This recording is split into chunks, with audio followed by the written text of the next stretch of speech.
The last entry in the log was written in a steady hand. The keeper noted the time, the weather, the state of the sea. He described the wind as coming from the west-southwest. He described the waves as unusually high. He described his colleague, a man with over 20 years of service, a man who had been decorated for bravery by the Northern Lighthouse Board, sitting at the table with tears running into his beard. The entry does not explain why. The next line describes the third keeper, a man known across the Western Isles as someone who feared nothing and no one, on his knees in the chapel, praying. There is nothing after that. When the relief vessel arrived 11 days later, the lamp was dark. The door was unlocked. The clock on the wall had stopped. 3 men who had been alive and at their posts were simply gone, and the sea offered nothing back. My name is Joel.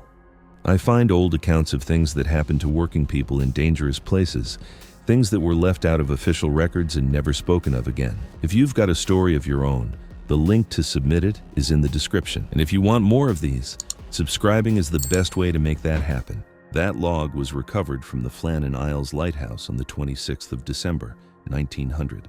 It remains in the archives of the Northern Lighthouse Board. No official explanation has ever accounted for all of its contents. There is a particular kind of work that exists at the edge of the inhabited world, not past it, not beyond it, but precisely at the line where the built world ends and something older begins. Lighthouse keeping was that work. For most of the 18th, 19th, and early 20th centuries, lighthouse keepers occupied the most remote structures ever built for continuous human habitation. Rock stations, they were called, the ones that sat not on headlands or islands with soil and grass, but on bare reefs, on wave-washed shelves of granite and basalt that barely cleared the surface at high tide. These were not homes. They were vertical tubes of stone bolted to the ocean floor, tapering upward into a lantern room that housed a light visible for 15, sometimes 20 miles. The keepers who manned these stations lived inside the towers. Sleeping quarters stacked above storage rooms, stacked above water cisterns. The walls ran with condensation.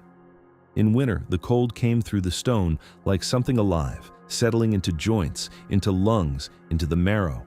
In storms, the entire structure shook. Water did not simply splash against rock lights, it engulfed them. Waves have been recorded breaking over lighthouse lantern rooms more than 100 feet above mean sea level. Keepers describe being unable to distinguish between sea and sky, between breathing air and breathing spray. The sound during a gale was not a roar. Keepers who left written accounts reach for different words, a grinding, a pressure, a vibration felt in the teeth and behind the eyes, so constant that when the storm finally broke, the silence that followed was its own kind of violence. The light itself demanded attention every night without exception.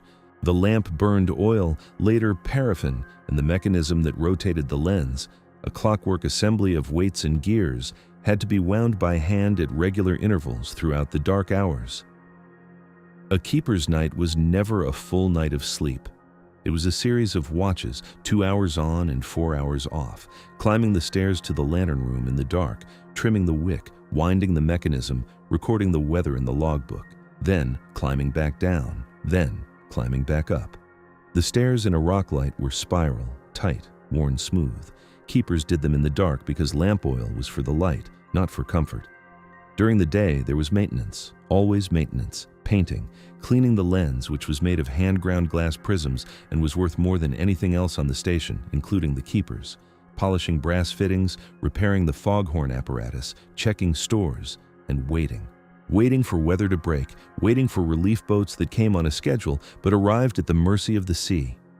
A relief due on Tuesday might not land until the following week, or the week after that. The keepers had no radio for most of this history, no way to communicate with shore except signal flags, which required someone on shore to be watching, which required visibility, which the weather frequently denied. 2 men, sometimes 3, rarely more. That was the population of these stations. 2 or 3 men locked together inside a stone column for weeks at a stretch, sharing meals at the same small table, sleeping in bunks stacked in the same small room, hearing each other breathe and cough and shift and mutter through the night. There was no privacy and no solitude, which sounds like a contradiction, but is not.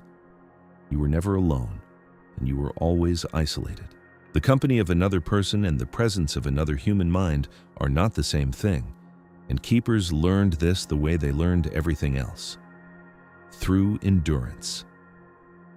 It was understood, in the way that things were understood among men who did this work, that the light came first, before comfort, before health, before your own life. If you fell ill, the other keeper covered your watches and you recovered, or you did not, but the light stayed lit. If the sea took the landing platform, you signaled for help and you waited, but the light stayed lit. If your companion became strange, if he stopped talking or started talking to someone who was not there, if he wept or raged or went rigid with a terror he could not name, you noted it in the log and you kept the light burning and you waited for relief. This was the job. The sea did not care about your troubles. Ships still needed the light. It is no surprise that this work produced its own folklore. The surprise, perhaps, is how consistent that folklore is across hundreds of stations, dozens of countries, and more than 2 centuries. Keepers who never met, who served at light separated by oceans, describe the same things: voices in the wind that resolve for just a moment into words, the sense of a third presence in a 2-man station, a shape at the edge of lamplight, a weight on a stair that should be empty. Light seen below the waterline on calm nights, moving in patterns that do not match any current or any living thing. The conviction, reported so frequently it appears in training guidance by the late 19th century, that some stations are unlucky. Not dangerous in the ordinary way, not exposed to worse weather or weaker construction, but wrong in a way that settles into the keeper and does not leave when he does. These beliefs were not spoken of carelessly. Keepers were practical men, most of them former merchant sailors or naval ratings, men who had seen bad weather and hard service and had little patience for superstition. But a distinction existed, and it was observed carefully. There were the stories you told to pass the time, and there were the things you mentioned once, flatly, in a specific tone of voice, and did not bring up again. The first category was entertainment. The second was something else. I came across the accounts that form this video through a reference in a 1974 monograph on Scottish lighthouse architecture. A single footnote mentioned behavioral reports filed by keepers at certain Hebridean stations. The monograph's author noted them only to dismiss them. I requested the original documents from the National Records of Scotland. Some had been digitized, some had not. One folder contained a typewritten transcript of an interview conducted in 1928 with a keeper who had served at 3 separate rock stations between 1903 and 1919. The transcript ran to 41 pages. The interviewer was a folklorist attached to the University of Edinburgh. The keeper's name was redacted in the transcript, though a penciled notation on the folder in a different hand read, "McCallum Angus, died 1934. I will draw from that transcript, among other sources, across the next hour. If this is the kind of work you want to see more of, subscribing is the single best way to make that happen. The first account comes from the smallest and most exposed rock light in Welsh waters, Small's Lighthouse, 20 miles off the coast of Pembrokeshire. The year is 1801. The Small's Reef sits in open Atlantic water, southwest of St. Anne's Head, at a point where the Celtic Sea and the Bristol Channel meet in a confusion of tides and currents that has been drowning ships since before written records. The reef itself barely qualifies as land. At low tide, it exposes a ragged shelf of rock, perhaps 60 yards long. At high tide, most of it disappears. What remains above water would not comfortably hold a cottage. In 1776, a Liverpool instrument maker named Henry Whiteside designed and built a lighthouse on this reef. It was not a stone tower. There was no foundation to support one. Whiteside's structure was an oak-pillared cabin raised on stilts above the rock, the legs driven into bore holes and anchored with iron. It looked from a distance like a wooden house standing on the surface of the ocean on 9 spindly legs. The design was meant to allow storm waves to pass through the legs rather than strike a solid wall. It worked, barely. The structure swayed in heavy weather. The floor pitched. The keepers described the sensation of living inside it during a gale as being similar to riding a horse at full gallop while blindfolded. The oak frame groaned. The floor timbers shifted against each other with a sound one keeper compared to bones cracking. 2 men were assigned to the Smalls Light at any given time. Relief came when it came by boat from the mainland port of Solva, a passage that took the better part of a day in fair conditions and was impossible in foul ones. The keepers had a coal stove, a supply of candles and oil for the lamp, dried provisions, water casks, and each other. That was the full inventory. In the autumn of 1801, the 2 keepers on the Smalls were Thomas Howell and Thomas Griffith. The accounts agree on very little else about them. Some describe Howell as the senior keeper and Griffith as his assistant. Others reverse the hierarchy. What is consistent across every version is that the 2 men did not get along. The reasons given vary. Temperament. A disagreement over duties. Simple incompatibility sharpened by proximity and isolation. 2 men in a room the size of a large wardrobe, with the ocean on every side and the nearest human being 20 miles east. It did not take much. At some point in the early weeks of that winter, Thomas Griffith fell ill, or was injured. The accounts diverge here as well.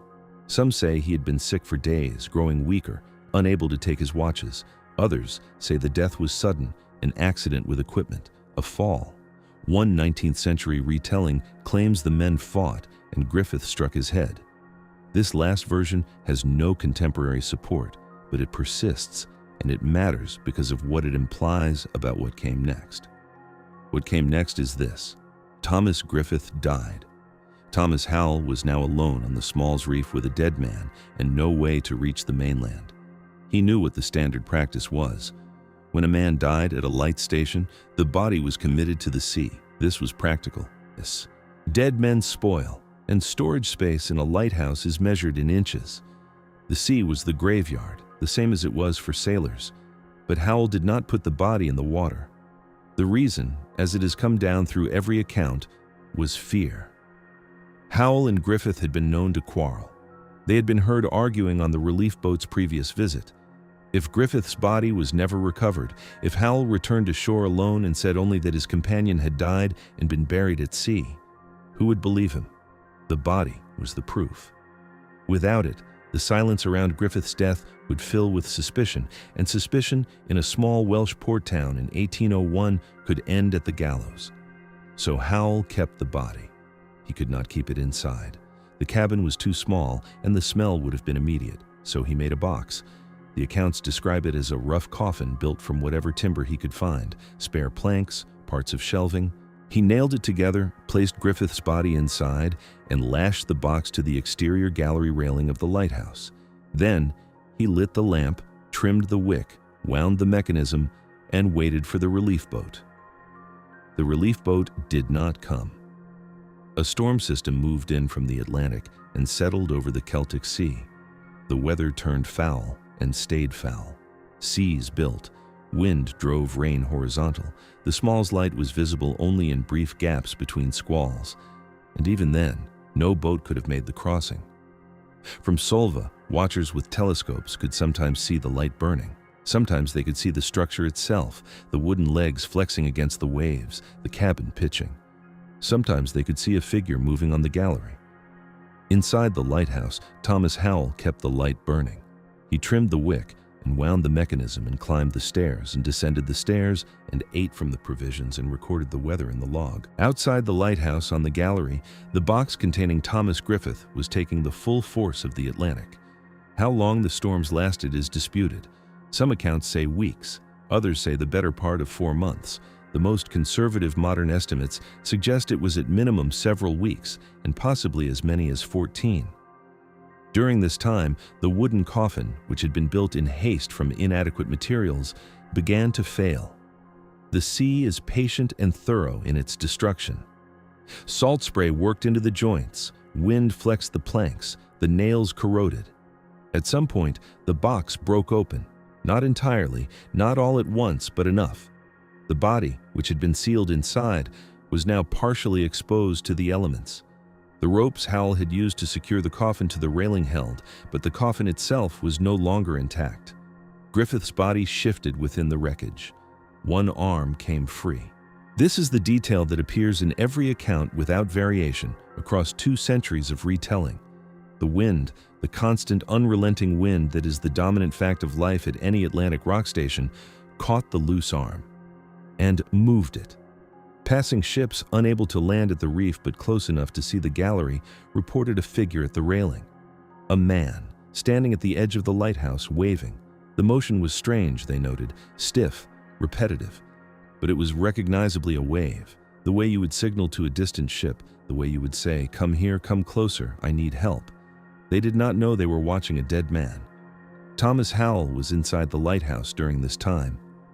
Whether he could see what was happening on the gallery from inside the cabin is unclear. The gallery was accessible through a door, and the windows of the cabin faced outward over the sea. He would have been able to see the railing. He would have been able to see the box, or what remained of it. Whether he could see the arm and what the wind was doing to it depends on the angle, the weather, the willingness to look. What is known is that he did not go outside to fix it. The log entries from this period, if they survived, have not been located in modern archives. What exists is a second-hand account published in 1836 by a Welsh historian who claimed to have spoken to people who knew Howell, and a series of references in Trinity House records relating to the policy change that followed. From these fragments, a picture assembles itself. Howell kept the light burning. This is remarked upon in every account because it was, by the standards of the service, extraordinary. A single man maintaining a light through weeks of Atlantic storms, climbing the stairs on schedule, trimming the wick, winding the clockwork, recording the weather, all while the body of his dead companion disintegrated on the other side of a wooden door. He did not let the light go out. Ships continued to see it. Ships continued to see the figure on the gallery. The light burned, and the dead man waved, and the living man inside the tower did the work. When the weather finally broke, and the relief boat made the crossing from Solva, the crew found Howell alive. The accounts say he was standing on the gallery. The accounts say he was thin to the point of skeletal. The accounts say his hair, which had been dark, was white. This last detail has the texture of folklore embellishment, the kind of physical transformation that stories attach to extreme experience, because the body must visibly bear what the mind endured. Whether it is literally true does not matter as much as what it encodes. Something had changed in him, something fundamental, something visible. The men from the relief boat, men who had known Thomas Howell, men who had shared meals with him and sailed with him and spoken to him on the quay at Solva, did not recognize him. This detail does appear in the Trinity House correspondence. It is stated plainly, without elaboration. The keeper was retrieved. He was not at first recognized by the relief crew. What Howell said when they reached him, what he told them, what words he used to describe the weeks he had spent alone with the body of Thomas Griffith, none of this has survived in direct quotation. The record preserves only the fact of his rescue and the fact that he was, in some essential way, no longer the man who had taken the posting. He was not charged with any crime. Griffith's body, or what remained of it, was recovered from the gallery, and the cause of death was accepted as natural or accidental. Howell had done nothing wrong. He had, in fact, done everything right. He had kept the light burning. He had preserved the body rather than dispose of it. He had maintained his duties through conditions that would have broken most men. And it had broken him anyway. Not because he had failed, but because the correct choices, the rational choices, the choices that any reasonable man might have made, had produced a horror that no amount of reason could contain. Trinity House reviewed the incident. The board minutes referenced the case without using names. The decision was made that no lighthouse under their authority would again be manned by fewer than 3 keepers. If one man died, 2 would remain. If 2 men quarreled, a 3rd could mediate. If the storms came and the relief boats could not land, 3 men could maintain watches and maintain each other and maintain the boundary between endurance and disintegration. This rule stayed in place for nearly 200 years.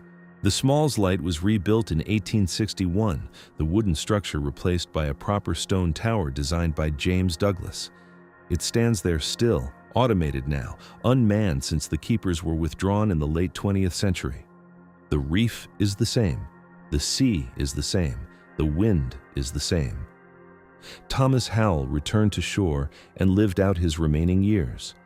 How many years and in what condition, the record does not specify. He did not return to lighthouse keeping. Beyond that, the silence around him is complete. No letters, no further testimony, no memoir. Whatever he carried out of those weeks on the Smalls, he carried it without setting it down in writing. And when he died, it went with him. What remains is the policy change. 3 keepers, minimum, at every manned station. This was not a recommendation, it was a rule, and it was observed. The reason, if you look it up in the Trinity House archives, is listed in administrative language. The incident at the Smalls demonstrated the inadequacy of the 2-keeper system for isolated rock stations. The language does not mention the waving arm. It does not describe the weeks of storms or the white hair or the men from Solva staring at a face they had known and finding it strange. The language is careful and clean and says nothing about what it must have been like to lie in a bunk at night and hear the wind moving something on the other side of the wall that should not have been capable of movement. Some things survive only in the stories people tell. The official record notes a policy change. The folklore remembers why. The Smalls incident was a catastrophe of proximity. 2 men, 1 death, and the terrible mathematics of an enclosed space. What happened on the Flannan Isles 99 years later was something else. It was a catastrophe of absence. The Flannan Isles, also called the Seven Hunters, are a small cluster of uninhabited islands roughly 20 miles west of the Isle of Lewis in the Outer Hebrides. They are among the most remote landmasses in the British Isles. The largest island, Island Moor, rises steeply from the Atlantic to a plateau roughly 250 feet above sea level. The cliffs are sheer. The rock is gneiss, one of the oldest stone formations on Earth, gray and striated and polished by millennia of salt wind. There is grass on the plateau. There are no trees. The wind does not permit them. The islanders of Lewis and Harris had known the Flannans for centuries and had a settled opinion of them. They were avoided. Fishermen who passed close reported an atmosphere they did not care to describe in detail. Shepherds had occasionally brought sheep to graze on Island Moor in summer, but the tradition included specific rules. You did not sleep on the island. You did not kill a bird there. You did not use the name of any common thing while on the island, but instead used older words, words that belonged to the place rather than to the visitor. These were not curiosities. They were observed. The Northern Lighthouse Board built a lighthouse on Island Moor in 1899. The tower stood 75 feet tall on the island's highest point, putting the light 330 feet above sea level. It was visible for 24 nautical miles in clear weather. The station was equipped with a compound light using an argon burner and a first-order Fresnel lens. The clockwork mechanism was state-of-the-art. The station included a living quarters block, a storehouse, a chapel ruin from an earlier era that was left undisturbed, and 2 landing platforms, one on the east side of the island and one on the west. The east landing was sheltered and used in normal conditions. The west landing was exposed to the open Atlantic and used only when easterly weather made the primary landing impossible. 3 keepers were assigned to the station. There was always 1 ashore on leave, while 2 manned the light, rotating on a regular schedule. In December 1900, the 3 keepers on duty were James Ducat, Thomas Marshall, and Donald MacArthur. James Ducat was the principal keeper. He was 43 years old. He had served with the Northern Lighthouse Board for more than 20 years and held their commendation for meritorious service. He was considered one of the most experienced and reliable keepers in the Scottish service. He was not a man given to emotion or imagination. Thomas Marshall was the second assistant. He was 28. He had been in the service for several years and kept detailed logs. His handwriting was neat. His entries were precise. Donald MacArthur was an occasional keeper, a substitute filling in for the regular third man who was on leave. MacArthur was from the island of Lewis. He was known locally as a hard man, not cruel, but unyielding. The kind of man who did not bend and did not frighten. His neighbors described him in terms that suggest a person to whom fear was not a meaningful concept. These 3 men arrived at the Flannan Isles Lighthouse in early December 1900. The light was observed burning normally from passing ships and from the Lewis shore on the nights of December 7th through the 14th. On the night of December 15th, the steamer Archtor, passing through the area, noted that the light was dark. The captain logged it, but did not raise an alarm. Ships sometimes missed a light. The weather was poor. On shore, the failure of the light was also noted, but not acted upon immediately. Communications were slow. Weather was foul. The scheduled relief vessel, the Hesperus, had been due to depart on December 20th, but was delayed by storms. It did not reach Island Moore until December 26th. The relief keeper was a man named Joseph Moore. He had served at the Flannan Isles station before. He knew the island. He knew the men. The Hesperus anchored off the east landing. Moore noted immediately that no flag flew from the station's flagpole. This was wrong. The keepers were required to fly a flag when the relief vessel was expected, to signal that all was well and to guide the landing. There was no flag. Moore also noted that the landing platform's provision boxes, which would normally have been set out in preparation for the supply transfer, were not in place. He went ashore. The path from the east landing to the lighthouse compound climbed steeply up a series of steps cut into the rock, then crossed the grassed plateau to the station buildings. Moore made the climb alone. The Hesperus crew remained with the boat. The day was overcast. The wind was moderate. The grass on the plateau was brown and flattened by winter. The gate to the compound was closed but not locked. Moore entered the yard. The door to the living quarters was closed. He opened it. The kitchen was the first room inside. The clock on the wall had stopped. The fire in the grate was out and the ashes were cold. The table was set for a meal that appeared to have been partially consumed or abandoned. 2 of the 3 sets of oilskins and sea boots that should have been hanging by the door were missing. The 3rd set, belonging to Donald MacArthur, was still on its hook. His boots were beneath it. Moore called out. The sound went through the building and came back to him without answer. He checked the sleeping quarters. The bunks were empty. The beds were not made, which was unusual. Keepers on NLB stations kept their quarters in order. It was regulation, but it was also habit, the kind of small discipline that kept the days structured when structure was all you had. He climbed the stairs to the lantern room. The lamp was not burning, but was otherwise in order. The lens was clean. The oil reservoir was full. The clockwork mechanism had wound down, which was consistent with the light having failed some time ago and no one having reset it. Everything in the lantern room was as it should have been, except that no one was there to tend it. Moore descended. He searched the outbuildings, the storehouse, the oil store, the small chapel ruin that the board had left standing when the station was built, the one the Lewis Islanders said was dedicated to St. Flannan, the one that had been old when the Norse came. He found no one. He returned to the landing and signaled the Hesperus. The message, as recorded by the ship's captain, was simple. The keepers were gone.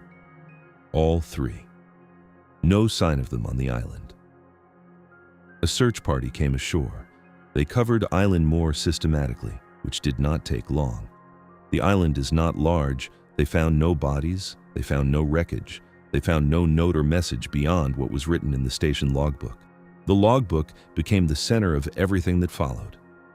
Thomas Marshall had been the keeper of the log, and his entries from the days before the disappearance are the only direct account of what was happening on the island. They are precise, factual, and increasingly strange. The entries for December 12th note severe winds from the south-southwest. Marshall recorded the sea state as very rough. He also noted that James Ducat, the principal keeper, a man of 20 years' experience who had weathered storms on rock lights across Scotland, had been very quiet. This detail sits in the log without explanation. It is not elaborated upon. Ducat was very quiet. The entry for the same day notes that Donald MacArthur, the man who feared nothing, had been crying. Marshall does not say why. He does not provide context. He records it as he would record the barometric pressure or the direction of the wind. A fact. MacArthur had been crying. The entry continues with weather observations. On December 13th, Marshall records that the storm had worsened. Both Ducat and MacArthur are described as praying. Marshall does not say whether he joined them. He notes that the storm continued through the night and that all 3 men had remained in the living quarters rather than taking watches in the lantern room. This was a breach of protocol.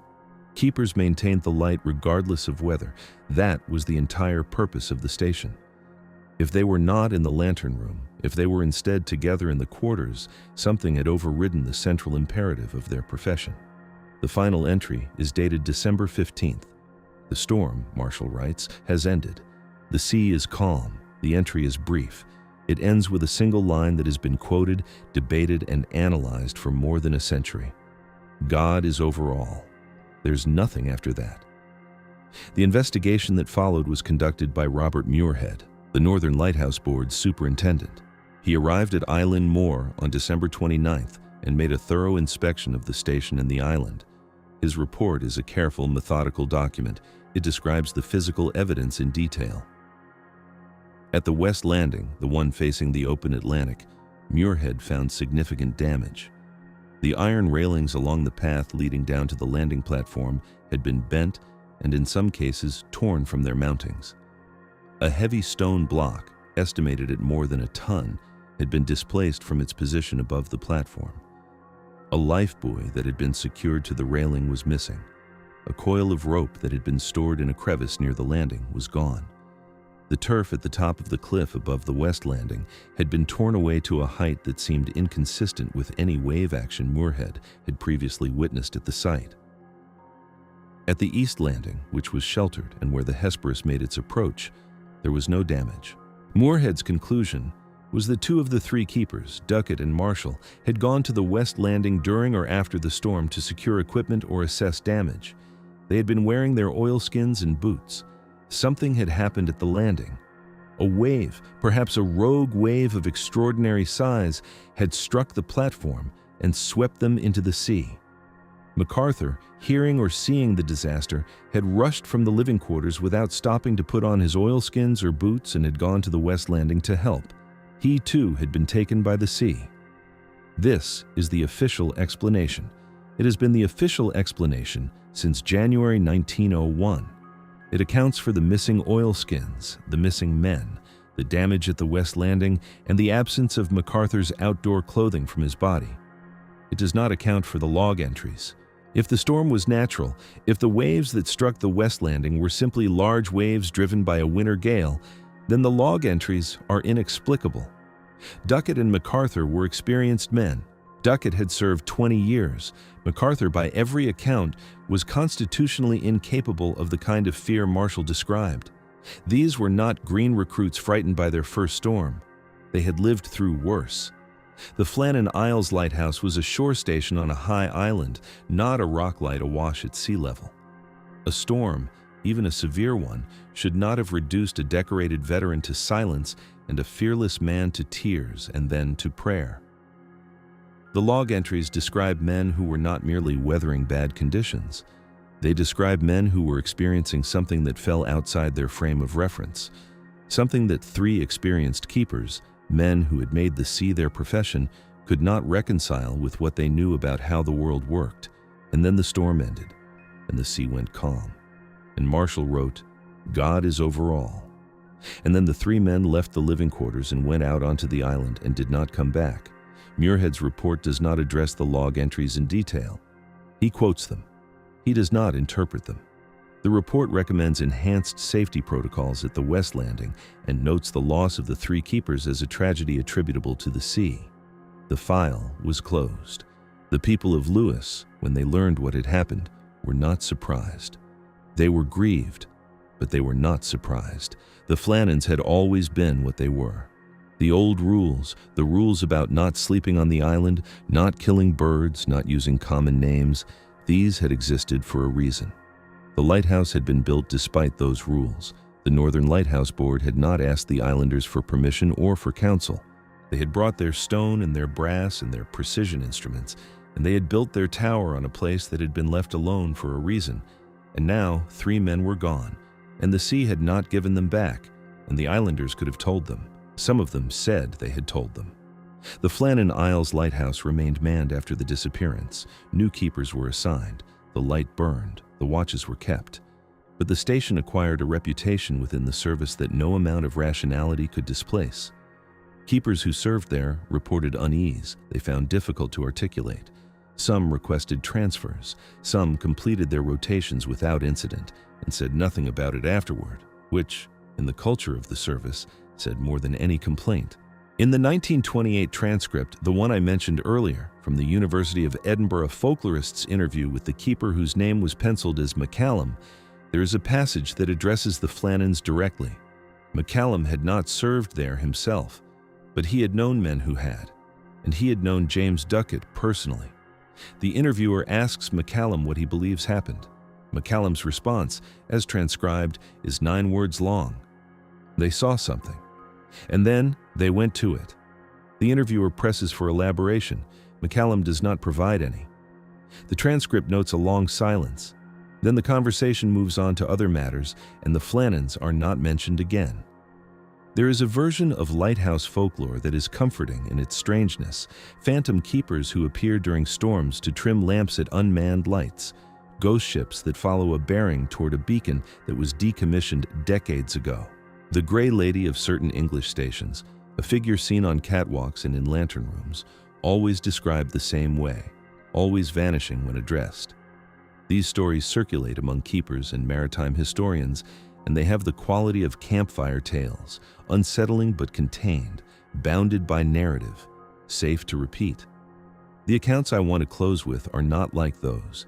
They come from a collection of incident reports and personal correspondence gathered by the Northern Lighthouse Board between 1890 and 1920 and deposited with the National Records of Scotland. Most of these documents were generated by standard administrative processes. A keeper filed a report. A superintendent responded. A note was added to a station's file. The language is bureaucratic. The content occasionally is not. I will not present them as a single story because they are not one. They are fragments, separated by years and by hundreds of miles of ocean, connected only by the fact that the men who wrote them did the same work in the same kind of place and, in their own words, encountered something they could not reconcile with what they understood. A keeper at Skerryvore, a rock light 12 miles off the west coast of Scotland, filed a report in 1898 noting that on 3 consecutive nights he had observed a light below the waterline on the south side of the reef. The light was steady, not flickering, and appeared to be located at a depth of approximately 15 to 20 feet. He observed it from the gallery. His fellow keeper confirmed the observation on the 2nd and 3rd nights. The light did not move. It did not change in intensity. It was, by the keeper's description, the color of a tallow candle. The report is 3 paragraphs long. The superintendent's response, appended to the file, reads in its entirety, "Noted. Likely phosphorescence or reflected light from the lantern. No action required." The keeper wrote a follow-up letter 2 weeks later. In it, he states that the light was not phosphorescence.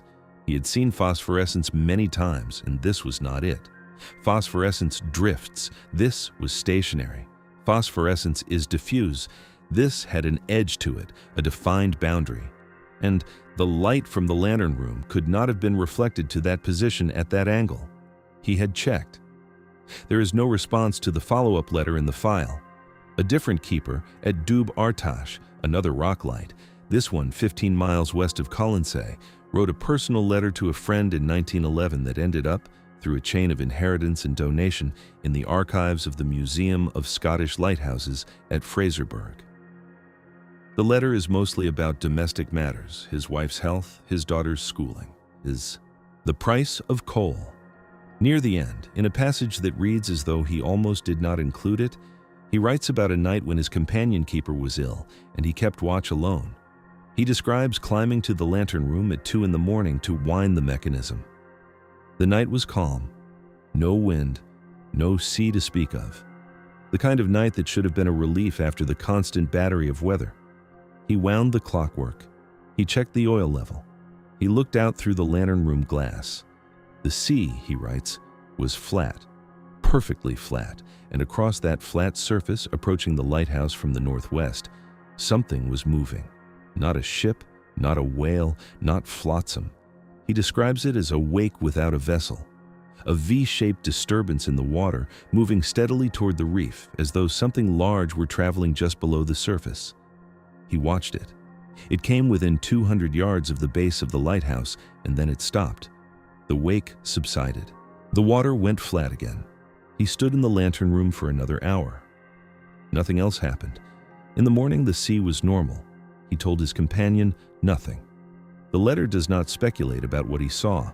He describes it, precisely and without embellishment, and then he returns to the subject of his daughter's progress in arithmetic. And there is one more. It is not a report or a letter. It is a note, handwritten, found tucked inside the cover of a station logbook from Muckle Flugga, the northernmost lighthouse in the British Isles, perched on a rock off the tip of Unst in Shetland.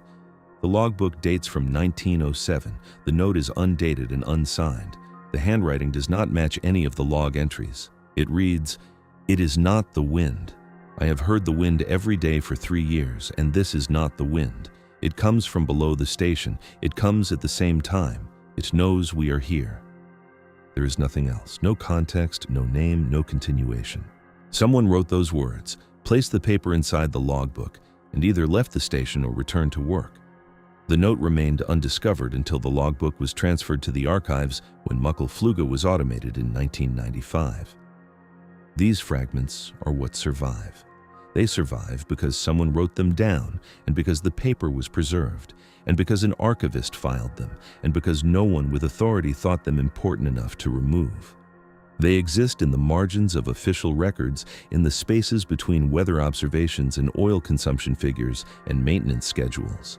They are easy to miss. They are easy to dismiss. Phosphorescence, reflected light, stress, isolation, the mind playing tricks in the small hours. These explanations are available. They may even be correct. The keepers themselves would likely have accepted them in daylight, over tea, in the company of other practical men who did practical work. But they wrote what they wrote. They chose, in the quiet of a watch or the privacy of a letter, to put into words something that did not fit, and they did not retract it, and they did not explain it away, and they did not ask anyone to believe them. The lighthouse service in Britain ended, for practical purposes, in 1998, when the last manned light was automated. The keepers were withdrawn. The stations were fitted with electric lamps and remote monitoring equipment and left to run themselves. The lights still burn. The mechanisms still turn. But no one climbs the stairs at 2 in the morning. No one trims the wick. No one stands at the gallery rail in the dark and watches the water and sees what the water holds. The towers remain. At Skerryvore and Dubartak and Muckle Flugga and the Flannan Isles, the stone columns stand as they have stood for a century or more, taking the weather, taking the sea, taking whatever comes at them out of the Atlantic dark. They are empty now. The doors are sealed. The logbooks have been collected and archived and in some cases digitized, their contents searchable, their marginal notes and tucked-in scraps of paper cataloged and preserved under acid-free tissue in climate-controlled rooms far from the sea. On Eilean Moor, the Flannan Isles lighthouse stands automated and unmanned on its plateau above the cliffs. The compound buildings are locked. The chapel ruin is still there, the old stones settled further into the grass. The west landing, where the iron railings were torn away in December 1900, has been repaired and repaired again. The sea still reaches for it. No one has lived on the island since the last keepers were withdrawn. No one is required to. The light runs on electricity now, powered by solar panels, monitored by satellite. It flashes white every 30 seconds, visible for 24 nautical miles. It does its work without assistance. It does not need anyone to climb the stairs, to wind the mechanism, to stand watch through the dark hours and note what the darkness contains. Whatever Marshall saw, whatever Duckett went quiet over, whatever drove MacArthur to his knees, it happened in a place that still exists, on rock that was old before anything with a name walked the earth. The island has not changed. The sea has not changed. The wind that tore the turf from the clifftop in 1900 is the same wind that crosses the plateau now, bending the grass flat, finding the gaps in the lighthouse door, moving through the empty rooms where 3 men ate and slept and prayed, and then walked out into something that swallowed them without sound or trace. The light still burns. No one is watching it from inside. Thomas Marshall's logbook remains in the archives of the Northern Lighthouse Board. The final entry is dated December 15, 1900. The last line is, God is over all. The page after it is blank.